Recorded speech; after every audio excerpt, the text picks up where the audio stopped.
श्रीमान जी, जैसा कि आज विश्व जल दिवस मनाया जा रहा है और गर्मियों में पानी की कम उपलब्धता रहती ही है और ऐसे स्रोत नहीं रहते हैं। लोग फालतू, कई बार देखा गया है कि फालतू पानी खर्च करते हैं। इस विषय में आप क्या कहना चाहेंगे? विश्व जल दिवस मनाने की शुरुआत संयुक्त राष्ट्र संघ ने कराई थी 1992 से 22 मार्च के तारीख से इसकी शुरुआत हुई है। इसके पीछे विश्व के जो जल संकट के कारण करीब लाखों मौतें हो जाती हैं। लगभग विश्व में 2 अरब लोगों को पेयजल उपलब्ध नहीं है। इन सभी विषमताओं को और जल संकट को देखते हुए संयुक्त राष्ट्र संघ ने विश्व जल दिवस मनाने की शुरुआत की थी।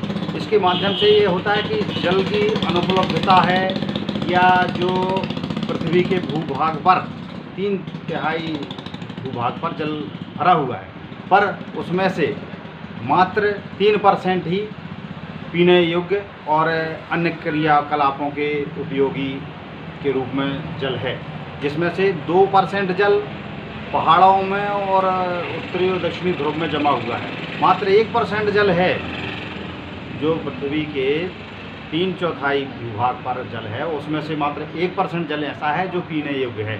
इसलिए जल संकट पूरे विश्व में गहराया हुआ है।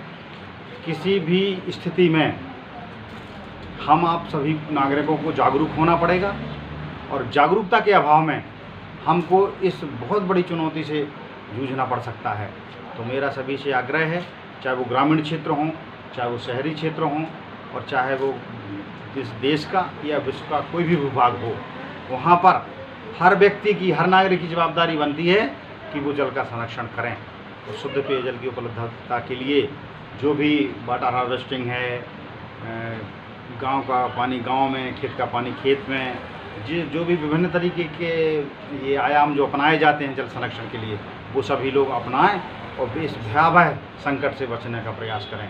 मेरा यही संदेश है सभी। अच्छा, सरकार इस ओर कोई कदम नहीं उठा रही है ठोस कि लोगों के घर में पानी पहुंचे? जैसा कि अभी बीच में सुनने में आया था, प्रधानमंत्री जी का था कि घर घर जल पहुंचाने की योजना थी। ऐसा कुछ है क्या आपके? जी हाँ, अभी माननीय प्रधानमंत्री जी ने हर घर नल योजना प्रारंभ की है पूरे देश में। पर इतना बड़ा भूभाग, इतना बड़ा देश सरकार के लिए बहुत बड़ी चुनौती है और उसमें ऐसे भी कई शहर हैं और जो कस्बा हैं या कई गांव ऐसे हैं। हमारे पूर्वज हमेशा जो है ऊंचाई पे बसा करते थे। उस ऊंचाई पे बसने के कारण ये होता है कि वो पहाड़ी पर रहते हैं गांव, मैक्सिमम शहर गांव, तो उस कारण से वहाँ जल की उपलब्धता ही नहीं है।